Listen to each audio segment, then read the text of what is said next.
Because as you're all cordially invited to my 100th birthday party, then which actually happens on the 11th of August 2056, clearly as an optimistic person. But I think that optimism is so important in a world with lots of challenges, that the more optimistic people can be, I believe the more happy they can be, and we can together solve anything. You just have to have the desire and wish to be able to go for it. Oh, well, now my answer sounds terrible because I was just going to go with like flying or...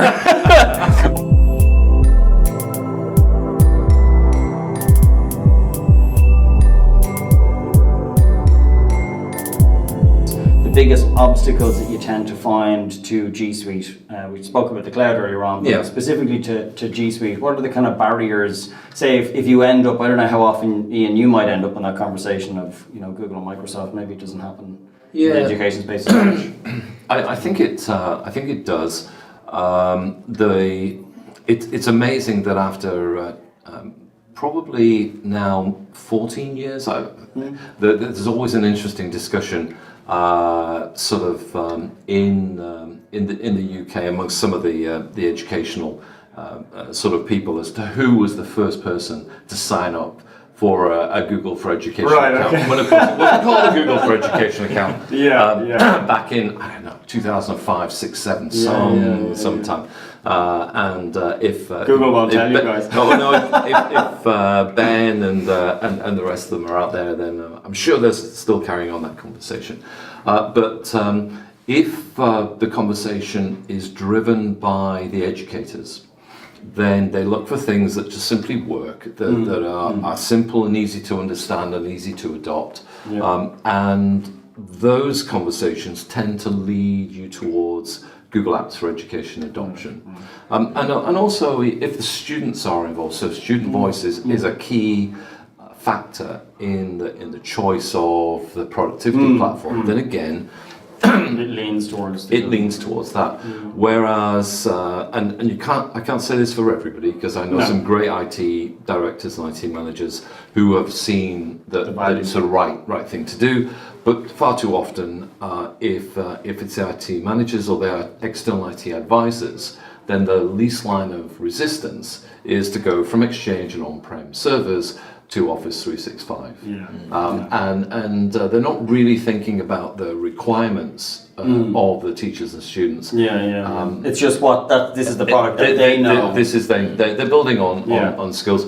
And ironically, the skills they have are super transferable because, as a web developer from the 1990s, your skills and competencies there are equally valid in this Google cloud. And so I think it's not a question of, but if they don't know, then I think that breeds issues of confidence. I'm going to lose my job. Am I still relevant in this new Google world? And so do you think it falls on us then sometimes as partners to alleviate those stresses or concerns? I think it's important because we're dealing with the whole customer. And it's not just maybe the decision maker; it's also IT or it's other whatever the parts of the organisation, whether it's estates or finance or HR or IT, they're supporting the objectives of that organisation to deliver, in my case, teaching and learning. And so we have to make sure that they all feel comfortable on the journey. I think it's a good point, and we've definitely seen that ourselves. And it's basically we don't have that many education customers yet. We was basically starting out in that area, but for G Suite in general, it's typically Norway is a large Microsoft Office country, and as you said, I think 90% plus they think that when they're going to move from Exchange on-prem, they just have to go to Office 365.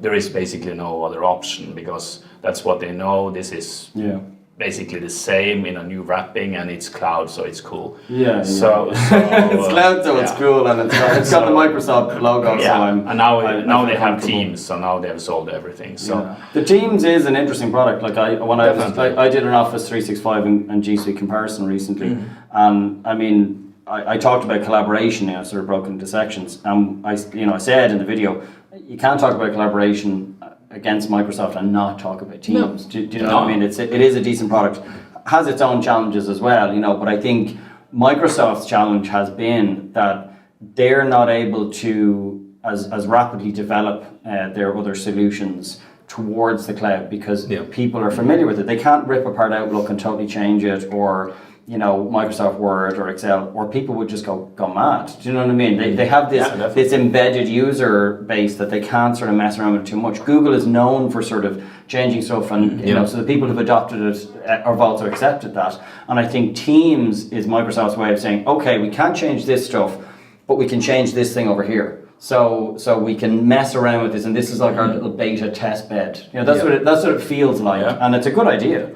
It is, but the other thing I have is interesting conversations with principals or CEOs of colleges and schools and groups, which is I'm trying to change the culture of my organization. Yes. To drive forward innovation, to improve standards and do things in different ways. And if I use these old tools and then just use the new version of these old tools, then really I've not done anything to take the people out of their comfort zones. Whereas if I move them over here, then they have to. Then what you did before, I don't care. That learned practice is gone. Because now we don't have those tools. Now we have these tools. And so they have to all relearn their new practices. And that's where I've simplified it in terms of that digital transformation. But I see a lot of people. That's how easy it is.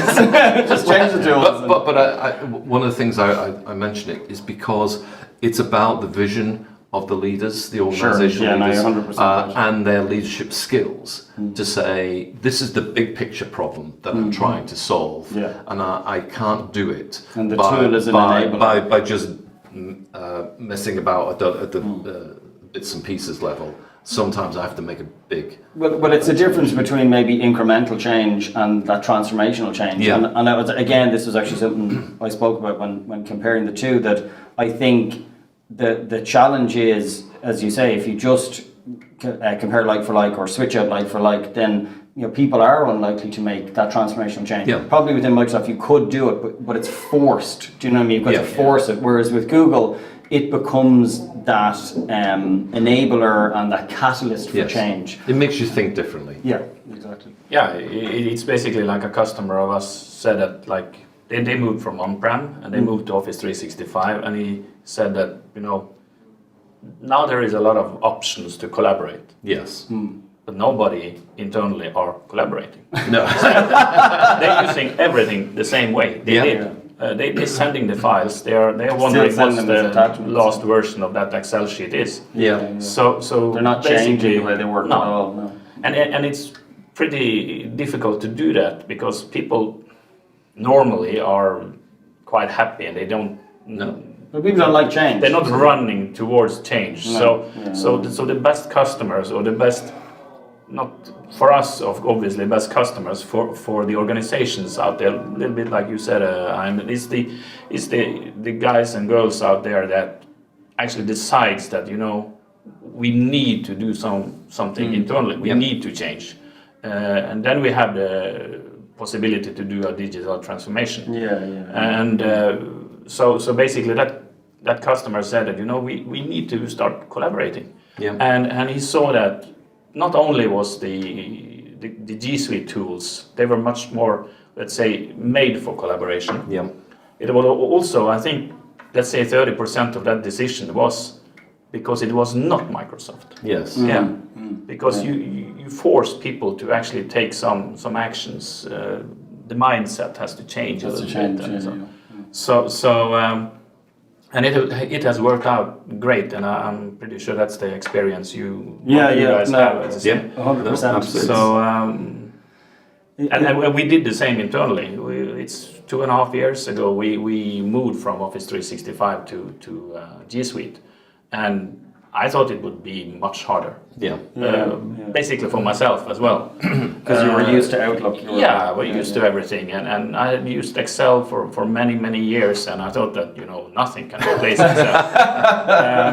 Actually, for some months, it couldn't because I was slow. But then I started realizing and trying out stuff, and I realized that basically all the features are here.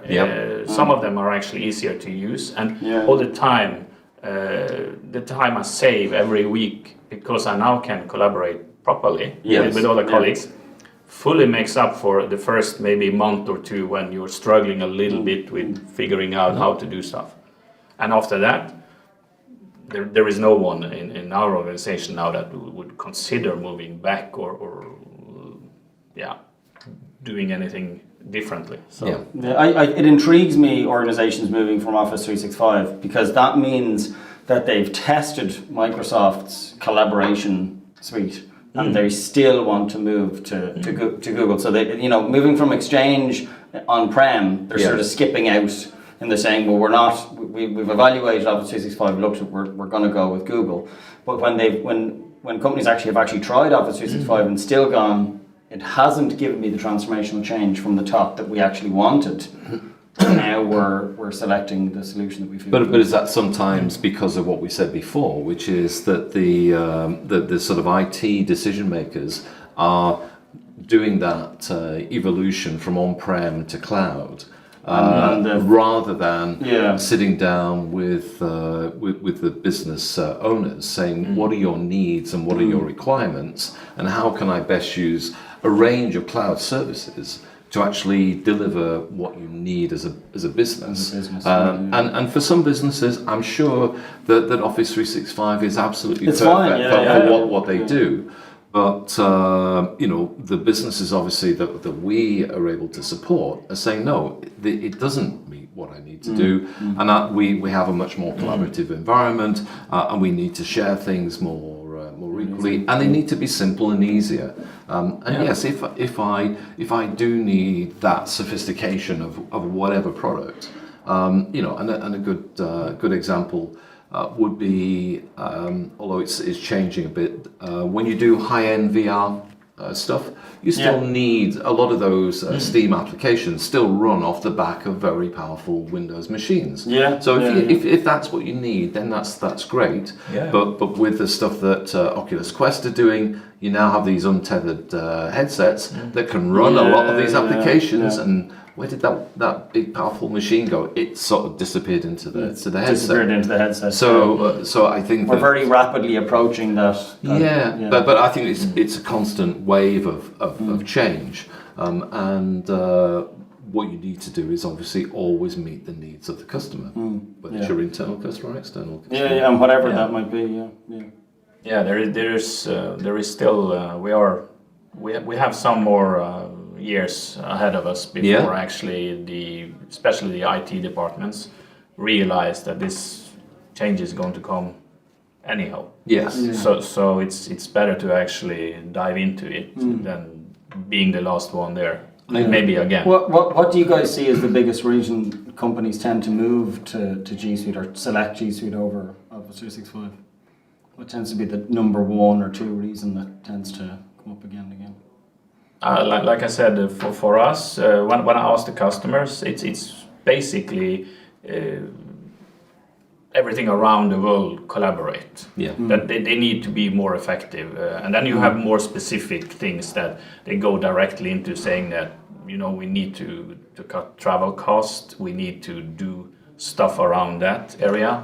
And they have tested and seen that actually the G Suite solutions work much better. It's easier for people to get it to work, actually.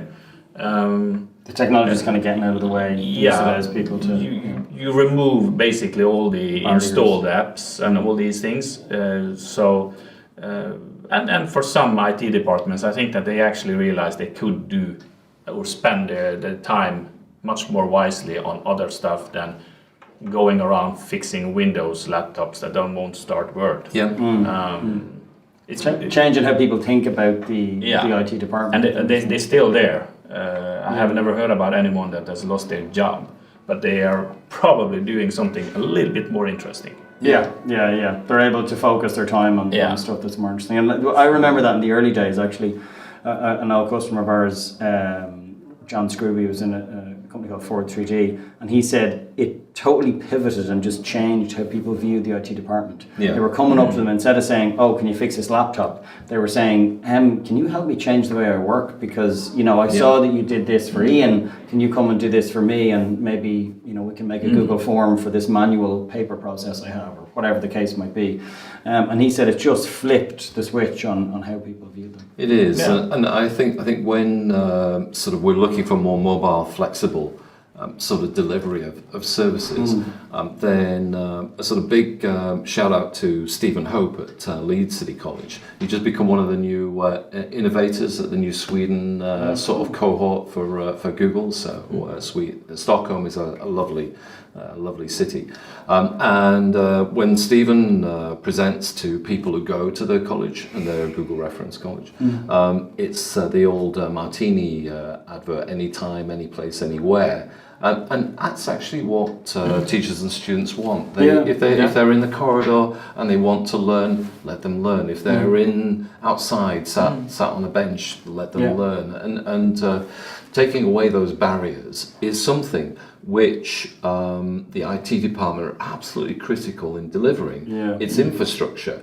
But the infrastructure we want them to invest in is amazing internet, amazing sort of switches, amazing Wi-Fi, amazing Wi-Fi, but delivered in a secure and safe way. And if they're making that sort of infrastructure available, that is the 21st century sort of roof on the building that enables all this great teaching and learning to take place. It's interesting because when you come across organizations that really just break the mold on stuff. I came across a large food delivery company in Europe, and they had said to me, the first company I come across of their size, thousands and thousands of employees, and they had no Active Directory. They didn't use any sort of AD or Microsoft AD or open source AD, and I was quite shocked actually at that. To come across an organization of their size that was just using pure cloud as the way to manage their end users, and it was just really interesting. So there was no sort of internal or external. It was just a device connected to the cloud. The fact that you were in the building just meant you were connected to their Wi-Fi. That was it. But do you not think that the next sort of area where partners like ourselves can help our customers is in this whole question of cloud identity? The cloud identity is becoming huge. Cloud access, cloud identity. I mean, do you really need many of these traditional legacy infrastructure facilities in order to move forward? Now, if you have these legacy applications which are intimately tied into AD, there is a migration sort of challenge. But I think that going forward, the ability for them to manage identity, again, safety and securely, and manage access. I think these are some of the new challenges that we can help the IT teams with.